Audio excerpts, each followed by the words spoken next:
Well, one of the most common ways to pay or get paid these days is through the use of an online app like Venmo or PayPal. I use Venmo all the time, but there are new warnings about the safety of these apps as more people are choosing to keep a running balance and bypass traditional government-insured banks altogether. So research shows that 76% of adults in the U.S. have used a payment app at least once, but 34% say they're not confident that their personal data is being protected.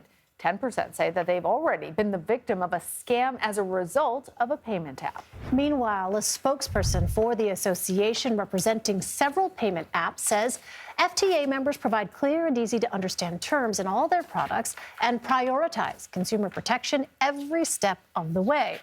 Joining us now is Jennifer Streaks. She is a senior personal finance reporter and spokesperson for Insider. Jennifer, welcome. So walk us through this. What is the risk that someone takes by storing money on one of these payment apps? When you're storing your money on this payment app instead of a traditional bank, it's not FDIC insured, more than likely. It's just not. So if something were to happen where you lost access to that app, bankruptcy, the app shuts down for whatever reason, that money might not be recovered. And the thing is, there are people that are storing thousands of dollars. There are business owners that use that as their primary financial vehicle. And so the CFPB just wanted people to be aware, really take the warning to heart, look at your user agreement and understand how your money is being protected or not.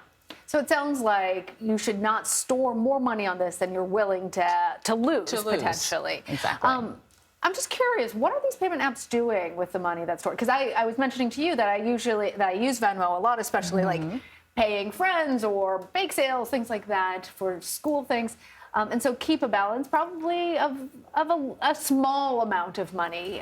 What do the banks then do? Or what do these what do these payment apps rather do with the money that they have?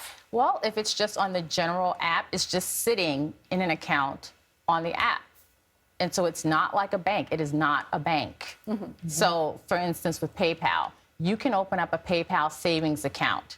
And now that savings account is then linked to Synchrony Bank. So through that, you will have FDIC protections. But the general PayPal account is just a general account.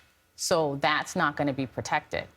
So is there any oversight at all on how that money is being managed? And if it's just sort of in that account, that payment account, there's no interest or anything, right? Like you would have it at a traditional bank. Correct. I mean, you don't have the protections, you don't have the interest, you're not at a traditional bank.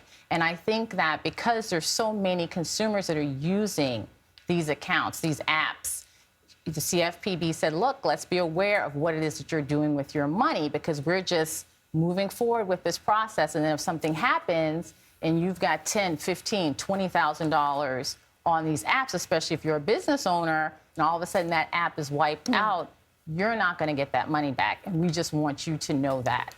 Jennifer, I was surprised by that statistic that we mentioned, that 10% of the respondents say that they actually have been victims of scams on some of these apps.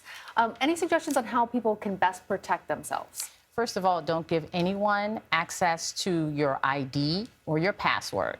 Make sure, because once you send the money, it's really hard to get it back if you will do that at all. So make sure of who you're sending your money to. Make sure that they have a verified account. Make sure that you receive the services. If you're paying for services or goods, make sure that you've already received that before you send the money. All right. All really helpful information. And the most important thing, don't carry a big balance on it. Do not carry a big balance. It's not a bank. All right. Jennifer Streaks, thank you. Thank you.